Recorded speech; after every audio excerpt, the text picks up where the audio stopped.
सुप्रभात बच्चों, कैसे हैं आप सब।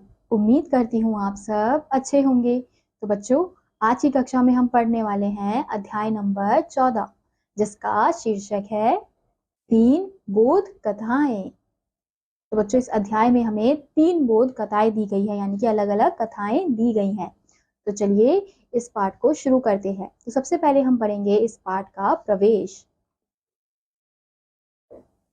प्रस्तुत पाठ में अलग अलग कथाओं द्वारा जीवन को सही दिशा व सही रूप से जीने की शिक्षा दी गई है।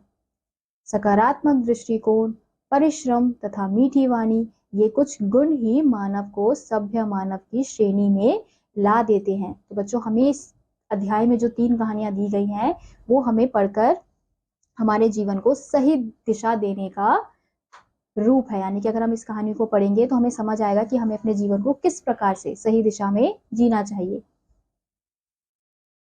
तो चलिए कहानी को शुरू करते हैं। तो सबसे पहली वाली कहानी हम पढ़ेंगे। सुकरात बहुत बड़े दार्शनिक थे। उनके अनेक शिष्य उनसे अपनी शंकाओं का समाधान पाना चाहते थे और वे सदा उनका मार्गदर्शन करते थे। एक शिष्य के मन में सुकरात के प्रति अपार श्रद्धा थी।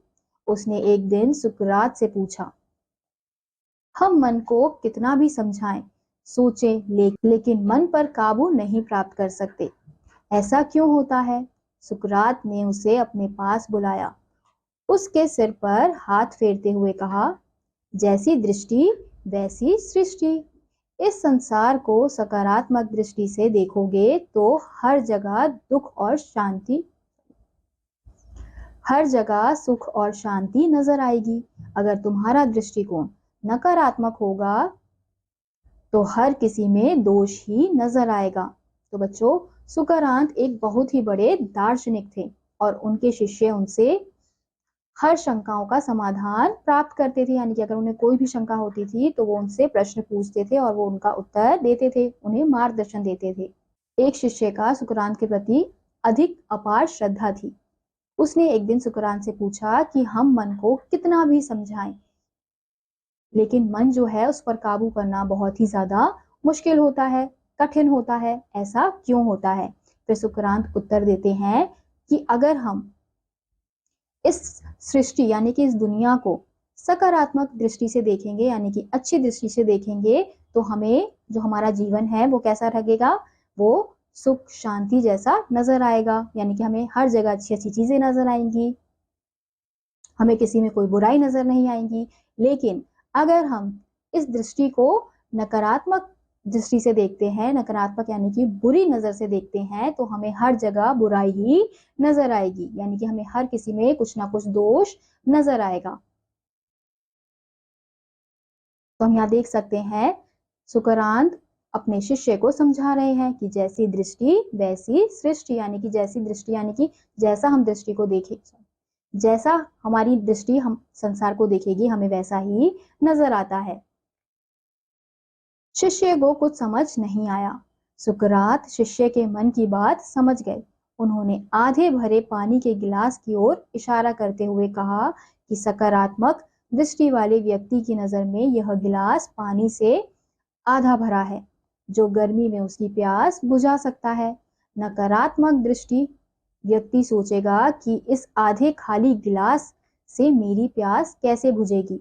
गिलास तो वही है, पर एक के लिए आधा भरा तो दूसरे के लिए आधा खाली है। एक उसे देखकर प्रसन्न है तो दूसरा दुखी। सुख दुख का भाव आपके मन की अवस्था पर निर्भर है। जैसी दृष्टि वैसी सृष्टि, जैसा अन्न वैसा मन, जैसा पानी वैसी बानी। तो बच्चों, अब सुकरात जो है वो समझ जाते हैं कि उनके शिष्य को उनकी बात समझ में नहीं आई है। तो वो उसे समझाने के लिए क्या करते हैं, एक आधा भरा हुआ पानी का गिलास उसे दिखाते हैं और उसकी ओर इशारा करके बोलते हैं कि अब जिसकी सोच, जिसकी दृष्टि सकारात्मक होगी यानी कि अच्छी होगी, तो वो क्या देखेगा इस गिलास में कि ये गिलास जो है वो आधा भरा हुआ है। तो गर्मी में उस आधे भरे हुए गिलास को पीकर वो अपनी प्यास बुझा सकता है। लेकिन अगर जिसकी दृष्टि नकारात्मक होगी यानी कि बुरी होगी, जो हमेशा बुरा देखता होगा, तो उसके लिए ये गिलास आधा खाली होगा। वो क्या देखेगा कि अरे ये गिलास तो आधा खाली है, अब इससे मेरी प्यास कैसे बुझेगी। तो इस उदाहरण सहित वो अपनी बात अपने शिष्य को समझाते हैं और उनका शिष्य समझ जाता है। फिर वो अंत में यही कहते हैं कि जैसी दृष्टि वैसी सृष्टि, जैसा अन्न वैसा मन, जैसा पानी वैसी वाणी।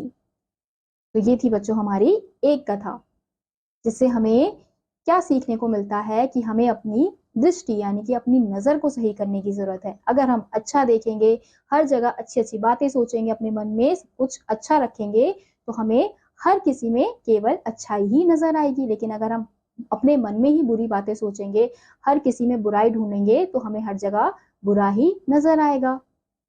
तो चलिए अब अपने अगली कहानी की ओर बढ़ते हैं। वर्षा ऋतु का आगमन हो चुका था, परंतु आकाश में बादलों का नामो निशान नहीं था और धरती प्यासी थी। एक किसान अपने सूखे खेत में हल चला रहा था। लोग उससे कहने लगे कि सूखी धरती पर हल चलाने से क्या होगा। किसान ने कहा, मुझे पता है, परंतु मैं तो परिश्रम करता रहूंगा। आलसी बनकर बैठा रहा तो हल चलाना ही भूल जाऊंगा। अब बच्चों, वर्षा ऋतु का आगमन हो चुका था, परंतु आकाश में जो बादल थे उनका नामो निशान नहीं था, यानी कि वर्षा होने का कोई भी नामो निशान नजर नहीं आ रहा था। लेकिन जो एक किसान था वो रोज सूखे खेत में हल चलाता था। तो लोग उसे बोलते थे कि तू सूखे खेत में हल क्यों चला रहा है, उससे तो कुछ नहीं होने वाला, क्योंकि इससे तो फसल नहीं उगेगी। उस किसान ने क्या उत्तर दिया कि मुझे पता है, सूखे खेत में हल चलाने से कुछ नहीं होगा, लेकिन मैं क्या कर रहा हूँ, मैं मेहनत कर रहा हूँ, यानी कि मैं परिश्रम करना नहीं छोड़ रहा हूँ। क्योंकि अगर मैंने छोड़ दिया, मैंने ये सोचा कि अरे जब बारिश आएगी मैं तब हल चलाऊंगा, तो मैं क्या हो जाऊंगा, आलसी हो जाऊंगा और हल चलाना भूल जाऊंगा। इसलिए अब जब सही समय आएगा तो उसे हल चलाना याद रहेगा, क्योंकि वो तो लगातार मेहनत कर ही रहा है, उसने अपनी मेहनत नहीं रोकी है। तभी वहां से महान संगीतज्ञ बैजू बावरा गुजर रहे थे। किसान की बात सुनकर उन्होंने सोचा कि मैंने भी कई दिनों से मेघ मल्हार नामक राग नहीं गाया है, कहीं मैं भी उसे गाना भूल तो नहीं गया। वे वहीं खेत में बैठ गए और मेघ मल्हार पूरे मन से गाने लगे। कुछ ही वक्त बीता होगा कि काले काले बादल आकाश में छाने लगे। बैजू बावरा का गाना जारी था। थोड़ी ही देर में वहां जोरदार बारिश होने लगी। किसान खुश होकर नाचने लगा। बच्चों, परिश्रम से बचने का रास्ता मत ढूंढिए। परिश्रम ही सफलता का मूल मंत्र है, अर्थात परिश्रम का कोई विकल्प नहीं है। फिर क्या होता है, वहीं से जो संगीत के बैगू बावरा गुजर रहे थे, तो उन्होंने जब देखा कि अरे किसान तो मेहनत करना नहीं छोड़ रहा है, ताकि वो मेहनत करना भूल ना जाए इस कारण से, तो वो क्या कहते हैं कि मैं भी काफी टाइम से मैंने मेघ मल्हार राग नहीं गाया है, कहीं मैं भी उसे भूल ना जाऊं। तो वो उसी खेत में बैठ जाते हैं और फिर अपना मेघ मल्हार राग शुरू करते हैं। जैसे ही वो गाना शुरू करते हैं तो काले काले बादल आ जाते हैं, यानी कि वर्षा होने लगती है, और वो अपना राग जारी रखते हैं। फिर जब देखते हैं कि अरे बारिश हो रही है, तो किसान भी जो है वो खुशी से नाच उठता है। तो हमें इस कहानी से क्या शिक्षा मिलती है कि हमें परिश्रम यानी कि मेहनत से नहीं बचना चाहिए। हमें ये नहीं सोचना चाहिए कि अरे अभी तो बहुत समय है, हम बाद में मेहनत करेंगे, बाद में काम करेंगे, ऐसा नहीं है। अब जैसे आप लोगों की परीक्षा आने वाली होती है, तब जाके आप लोग पढ़ना शुरू करते हो, लेकिन अगर आप पहले से ही पढ़ने की आदत डालो, बेशक से थोड़े समय में ही पढ़ो, लेकिन पढ़ो, तो उससे क्या होगा, आपको परिश्रम करने की आदत रहेगी, आप पढ़ना भूलोगे नहीं। अब एकदम से जब परीक्षा आती है तब आप पढ़ते हो, तो आपको ज्यादा लगता है ना कि अरे इतना सारा सिलेबस है, इतना कुछ याद करना है। तो वही कहा गया है कि आपको परिश्रम छोड़ना नहीं चाहिए। बेशक से आप थोड़ा बहुत मेहनत करो, लेकिन मेहनत करते रहो, मेहनत से मत भागो। तो चलिए अब हम अपने तीसरी कथा की ओर बढ़ते हैं। राजा का दरबार लगा हुआ था। मंत्री तथा राज्य के सम्मानित लोग एकत्रित थे। राजा ने सभा को संबोधित करते हुए सभी से एक प्रश्न पूछा।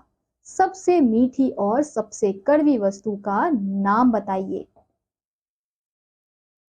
मीठी चीजों के नाम बताने वालों ने चीनी, बताशे, लड्डू, गन्ना, मिश्री आदि कई वस्तुओं के नाम बताए। कड़वी वस्तुओं के नाम बताने वालों ने करेले, जहर, औषधियों तथा अनेक कड़वी वस्तुओं के नाम बताए। तो बच्चों, एक दिन राजा का दरबार लगा हुआ था और उस दरबार में मंत्री और राज्य के सम्मानित लोग उपस्थित थे। राजा ने सबको संबोधित करते हुए सबसे एक प्रश्न पूछा कि चलो अब सबसे मीठी और सबसे कड़वी वस्तु का नाम बताओ। अब सबने जिसने मीठी वस्तु के नाम बताए उसमें चीनी, बताशे, लड्डू, जो भी जितनी भी मीठी वस्तुएं हैं सबके नाम बताए, और जिसने कड़वी वस्तुओं के नाम बताए उसमें करेले, जहर, औषधियां यानी कि दवाइयां, जो भी चीजें कड़वी होती है, जो भी वस्तु कड़वी होती है, उन सबका नाम बताया। राजा उनके उत्तर से प्रसन्न नहीं हुए। भीड़ में से किसी ने कहा, यदि अनुमति हो तो मैं बता सकता हूँ महाराज। अब राजा जो थे इतने सारे उत्तर के बाद भी लोगों से प्रसन्न नहीं हुए थे, क्योंकि उन्हें सही उत्तर नहीं मिला था। फिर भीड़ में से एक आवाज आती है कि अगर अनुमति हो तो मैं उत्तर दे सकता हूँ महाराज। राजा ने उस व्यक्ति को बात कहने की आज्ञा दे दी। वह बोला, सबसे मीठी जबान है जो सबका दिल जीत लेती है, और सबसे कड़वी भी जबान है जिससे निकला कड़ा शब्द तीर की तरह चुभ जाता है। तो बच्चों, वो जो व्यक्ति है वो क्या उत्तर देता है कि सबसे मीठी जो चीज है वो क्या है, वो जबान यानी कि हमारी जीभ है, हमारी जुबान है जिससे हम बात करते हैं, और सबसे कड़वी भी क्या है, हमारी जुबान ही है। अब मीठी कैसे, कि अगर हम किसी से प्यार से बात करेंगे तो वो व्यक्ति भी हमसे प्यार से बात करेगा, जो हमारा दुश्मन होगा वो भी क्या बन जाएगा, मित्र बन जाएगा। वहीं अगर हम किसी से कड़वी जुबान में बात करेंगे यानी कि किसी को बुरा भला कहेंगे तो हमारा मित्र भी क्या बन जाएगा, शत्रु बन जाएगा। तो इसलिए कहा गया है कि सबसे कड़वी और सबसे मीठी चीज जो है वो क्या है, हमारी जुबान है। राजा के चेहरे पर मुस्कुराहट थी। बच्चों, मधुर भाषा से हम किसी का दिल जीत सकते हैं और कड़वी भाषा से हर एक का दिल तोड़ सकते हैं। तो बच्चों, आखिरी अध्याय में हमें क्या बताया गया है कि अगर हम किसी से प्यार से बात करें तो हम किसी का भी दिल जीत सकते हैं। अगर हम किसी से गुस्से में बात करें, कड़वा बोले, बुरी चीजें बोले, तो हम किसी का भी दिल तोड़ सकते हैं। तो हमें बच्चों इस अध्याय में 3 कथाएं दी गई थी और तीनों कथाओं में हमें कुछ ना कुछ शिक्षा प्राप्त हो रही थी। जैसे पहले उसमें क्या था कि हम जैसे दुनिया को देखेंगे हमें दुनिया वैसी ही नजर आएगी। अब चाहे हम नकारात्मक दृष्टि से देखें या सकारात्मक, वो हमारे ऊपर है। और दूसरी शिक्षा क्या थी कि हमें मेहनत से भागना नहीं चाहिए, हमें हमेशा मेहनत करनी चाहिए। और तीसरी शिक्षा क्या थी कि हमें हमेशा सबसे कैसे बात करनी चाहिए, प्यार से बात करनी चाहिए, क्योंकि अगर हम प्यार से बात करेंगे तो हम किसी का भी दिल जीत सकते हैं, लेकिन अगर हम गुस्से में बात करेंगे तो हम किसी का भी दिल तोड़ सकते हैं। तो इसी के साथ बच्चों आज का यह अध्याय यहीं समाप्त होता है। उम्मीद करती हूँ आपको यह अध्याय समझ आया होगा। मैं आपसे मिलूंगी अगली कक्षा में, तब तक के लिए आप सभी बच्चे पढ़ते रहिए और खुश रहिए। बाय।